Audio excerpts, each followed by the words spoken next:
अब बात करते हैं आज के गुरु मंत्र की। देखिए बंधुओं, आज शुक्रवार और एकादशी का दिव्य संयोग बन रहा है। यदि आपके जीवन में धन का अभाव है, धन है लेकिन आपकी धन वृद्धि नहीं हो रही, तो आज आप इस उपाय को कीजिए तो आपको अधिक लाभ की प्राप्ति होगी। आपके धन संबंधी समस्याएं अवश्य समाप्त होंगी। बंधुओं, आज अपरा एकादशी का दिन है। आप व्रत पूर्वक भगवान लक्ष्मी नारायण की पूजा कीजिए। ओम नमो भगवते वासुदेवाय इस मंत्र की एक माला जप कीजिए। ओम श्रीम श्रेय नमः इस मंत्र की एक माला जप कीजिए।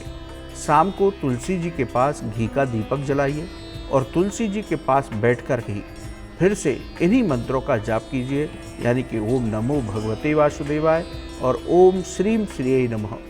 आप ये उपाय आज कर लीजिए और भगवान लक्ष्मी नारायण के चरणों में अपने धन से जुड़ी हुई समस्या को रखिए बड़ी श्रद्धा, भक्ति और विश्वास के साथ, तो आपके जीवन से धन की समस्याओं का निराकरण अवश्य होगा। बंधुओं, बहुत दुर्लभ संयोग है। शुक्रवार माँ महालक्ष्मी का दिन है और एकादशी भगवान नारायण का दिन है, तो बड़ा दुर्लभ संयोग। इस उपाय को करेंगे तो आपको लाभ की प्राप्ति अवश्य होगी। अपने एक दर्शक हैं, उनका प्रश्न लेते हैं। उन्होंने प्रश्न किया है कि हीरा रत्न किस स्थिति में हानिकारक हो सकता है। देखिए बंधुओं, हीरा रत्न शुक्र का रत्न माना जाता है। एक रत्ती से ज़्यादा का हीरा पहनना ही ज़्यादा लाभ देता है। हीरा जितना बड़ा होगा उतना ही प्रभावशाली होगा। सोने की अंगूठी में इसे धारण करना चाहिए। 7 साल के बाद इस हीरे को बदल देना चाहिए। यानी कि यदि आपके ज्योतिषाचार्य ये कहते हैं कि आपको ये 7 साल से ज़्यादा पहनना है, तो आप उन्हें नया हीरा खरीद करके फिर धारण करें, तभी आपको उत्तम लाभ, अधिक लाभ की प्राप्ति होगी।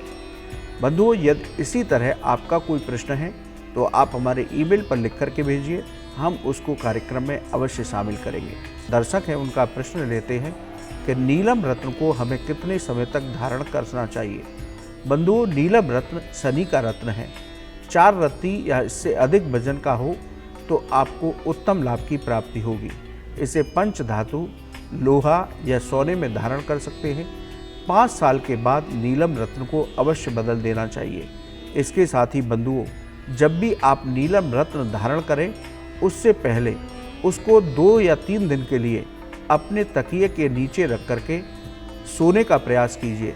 यदि आपको नीलम रत्न तकिए के नीचे रखने के बाद बुरे स्वप्न दिखाई देते हैं, आपको बेचैनी होती है, तो आप नीलम रत्न बिल्कुल भी ना पहने।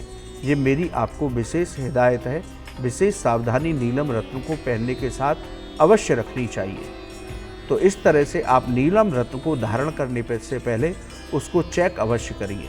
यदि आपको नींद नहीं आती, बुरे स्वप्न दिखाई देते हैं, तो नीलम बिल्कुल धारण नहीं करना है। बंधुओं, आज के लिए इतना ही। कल सुबह पुनः आपसे मुलाकात होगी।